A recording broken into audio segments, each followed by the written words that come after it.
Since 2003, this is the Sports Source, East Tennessee's #1 sports talk show. Presented by Hype Wrench, and by Junk Be Gone, and by the Garza Law Firm. With your host, John Pennington. The Sports Source starts now. Good Sunday morning. Welcome into the Sports Source today here in the Junk Be Gone studio. We appreciate you joining us, as always. We're about to kick off our 22nd season of UT football coverage. I'll tell you more about that in just a minute. But as we near the season, I wanted to talk about, one scrimmage in the books now, a couple of weeks of practice, fall camp behind them. What position groups are we feeling better about, maybe? What position groups are we feeling worse about? On Monday on the radio, Bob Hodge and I talked with Will West and Tyler Ivins about Dylan Sampson and how he might be used this year. Apparently that ruffled some folks' feathers, so I went to dig up the numbers. We're going to ruffle the feathers more, so you're going to enjoy that. And we've also got, in a special case, I've been wanting to do this for a while. We always, all the shows talk about officiating, and usually in a bad way. We've got 3 former SEC officials here with us today. So we're going to talk to them a little bit about how officiating's changed. Where's the next wave of officials coming from? What's the biggest change for officials? Is it the size and speed of athletes? Is it the technology?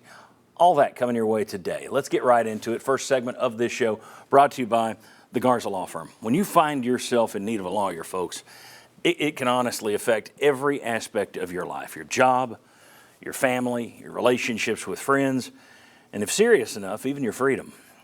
Take some of that stress away by turning to East Tennessee's most trusted attorney, Marcos Garza, and the team at the Garza Law Firm. They're a huge part of this community, but if you've talked to anybody in town who's ever needed an attorney, you're going to hear the name Marcos Garza, and you're going to hear it in a good light. GarzaLaw.com is where you can go to learn more. We appreciate them for always bringing you the Sports Source here on Sunday mornings. All right, I want to welcome in the first wave of panelists. Like I say, we've got a wave of officials that are going to come in and throwing flags a little later.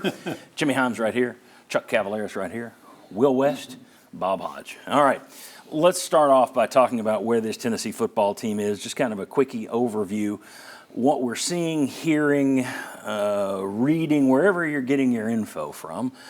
Are there position groups that you're feeling better about right now than from when it started a couple weeks ago? Are there position groups where you're feeling a little worse? And if you want to go just specific instances with players, I'm fine with that too. I'll throw it up for grabs, and whoever wants to go there can go there. I'll start out, and I'll say the offensive line. The reason why is 4 of your 5 projected starters at offensive line have dealt with some sort of injury and had to miss at least a practice. So you're feeling worse about the offensive line? Feeling worse about the offensive line just because of those injuries.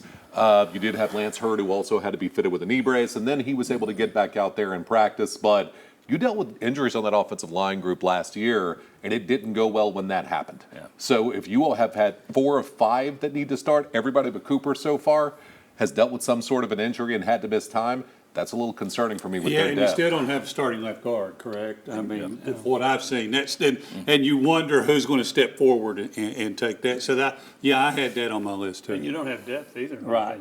Not quality depth. You got bodies, right, not proven. Yeah. Right. So that was on my. If you're going to stay on that, you're a little concerned about it. I think obviously the talent is there, guys, but it's secondary. You've got 5 new starters that you've got to work in that can be ready to go and get on the same page. And I think you've got great talent, and I think you kind of nudged some veteran players towards the portal, right? Because you wanted to bring in some. You got a lot of new guys. Yeah, but 5 new starters, that can be a tall task. So are you feeling better or worse about that here into fall camp? I think it's going to be a work in progress. I think it's going to be okay, but I don't know right away. Boo Carter getting a lot of talk since you had the injury last week, and we all assumed that everyone would push for him. Josh Heupel gave him some praise the other day after the scrimmage, but Boo Carter's a guy who fans are going to want to see. The problem with anytime you throw a young guy into their secondary, they can make plays. They can also bust. Right. So that you might have to deal with a little bit of that. Bob, what do you got for us? I'm going to go with the running backs. Yeah. Because you've got Dylan Sampson hobbled. He's practicing over on the side, and he's got a brace on. According to the reports, Deshaun Bishop had a really good scrimmage yesterday. Heupel highlighted him, yeah. Exactly. But where are your 3 guys? Who are your 3 guys that you're going to be able to just throw out there, know they're going to be there, know they're going to go. Last year, you had banged up running backs, but you never had a running back that, okay, we don't know where we're going next. So I think running back is a bit of a concern. And I'm still going to stay concerned about DBs. Chuck said they've got great talent. How do we know until they actually play a football game? Okay, That well, they got great talent. So I'm still concerned about defensive backs, too. okay, note, I opened the show by saying, what are you feeling better about? What are you feeling worse about? Is anybody here got anything? Now that the viewers are throwing their remotes at the screen. Negative Nellies over there. I really like the receiving group. I think they're going to be outstanding. I don't know, and I know Josh Heupel has said they're more talented and deeper at that position than he's had. If they're better than the 2022 group, Yeah. that's pretty special. When you go back to Hyatt and Tillman and McCoy and that group, Squirrel White's having a great camp. I think Brazel, the Tulane transfer, is really good. Brew McCoy, if he's back healthy 100%, which I think he will be, I like him a lot. Thornton started to come on before he got hurt. I think it's a really good group, and they bring some versatility too. You got the smaller Squirrel White, and you got a couple of 6'4", 6'5" receivers. I like that group. And if you're talking about what you really feel good about, doesn't it have to be the defensive line? Okay, well, hang on. Okay, I'm okay. going to follow up on the receiver thing. I spoke to somebody this week who said that Brazel fits what they do better than any receiver they've had so far. Wow. Now, think about that. You had a Bolitnikoff winner, Yeah. and you had Cedric Tillman, who looked really good the year before that.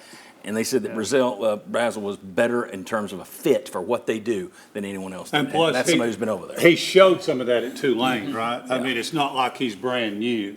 You've seen some of the things he could do at a pretty good offense. Okay, now why are you feeling better about the defensive line? Because that's what, it's not just what you feel good about. It's what are you feeling better about or worse about since camp started? Okay, I'm seeing more. I feel like you've got the edge rushers. I feel like you've got that more than just one. I'm seeing more optimism to me about the defensive tackles you can put out there. Then I think that's the meat and potatoes of what you're going to have to do. And you see more and more about what they've done in some of the matchups. The interior defensive line is where I think you're really going to see Tennessee have a little bit more oomph. I think Joshua Joseph, to me, is a key on that group too. Did you hear his comments about the defensive Oh, line? yeah, everybody. Oh, he was talking about there's nobody that can get past us. And he went through the interior guys, the outside guys. Yeah. He said, we got some dogs everywhere. It was, I can imagine Rodney Garner rolling his eyes at it. But anyway, he's confident. But that kind of thing concerns me because I remember I said this before the season last year that the biggest thing that concerned me about the team was 2 years ago they kept telling me how hard they were working. Last year they kept telling me how great they were as we had it during camp and during SEC Media Days and things like that. So I kind of felt a little bit better about, hey, maybe there's a little humility there again and we understand it's the work that gets us there, not our talent. And then when I heard that, I was like, oh, that's not ideal, Well, right? see, I'm never a fan of the chatter, but fans love it. Fans either, you got to be confident, you got to have swagger. I hated the word swagger when it came. Now it's not even swagger; it's got to have swag. Yes. I'd rather you just shut up and play. But they certainly do have the swagger right now. Jimmy, I interrupted you when you mentioned Joseph. Where were you going? I'm sorry. Yeah, I was going to say that I think he's one of the big keys to the defensive line and their production. We know you pretty much know what you're going to get out of James Pierce, right? Yep. You need to have another really good pass rush on the other side, and if Joseph can come through, he talked about how he was jealous of Pierce's production last year and all the attention he got. He seems to be more motivated by that.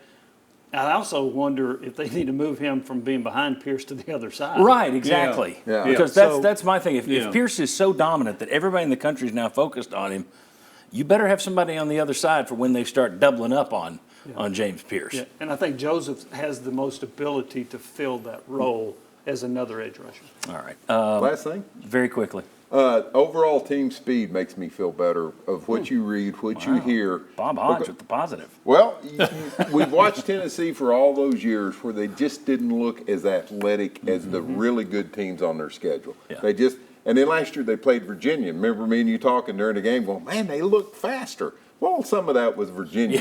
Yeah, turns out a lot of that was Virginia. I think that it's important that you are an athletic team. I mean, not just that you've got a good player here, a good player there, but overall, and so that is something that's been talked about a little bit, is overall team speed looks a lot better. All right, very good. I mentioned earlier that we got our 22nd football season coming up. Let me tell you what we're doing this fall. Let's go ahead. We got something new. Saturdays this fall from 11 a.m. to noon.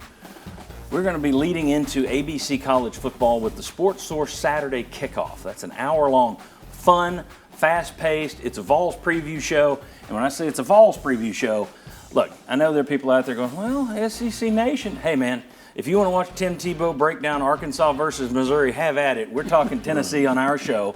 And it will be like no other show in Knoxville sports history. I promise you that. It's going to be bigger, faster, and look different than other shows, shot on location and in a brand new studio that we are racing to finish right now. All right, so it won't be in this room. However, let me show you who's on this show. It's going to be some of the people you see here and more.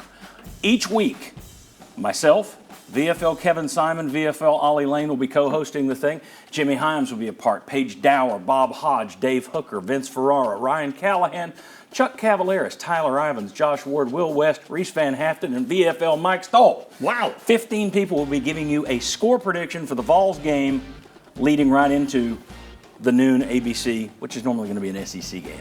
Like nothing you've seen before. Just head over heels Vols coverage from everybody in town that you watch, listen to, and trust.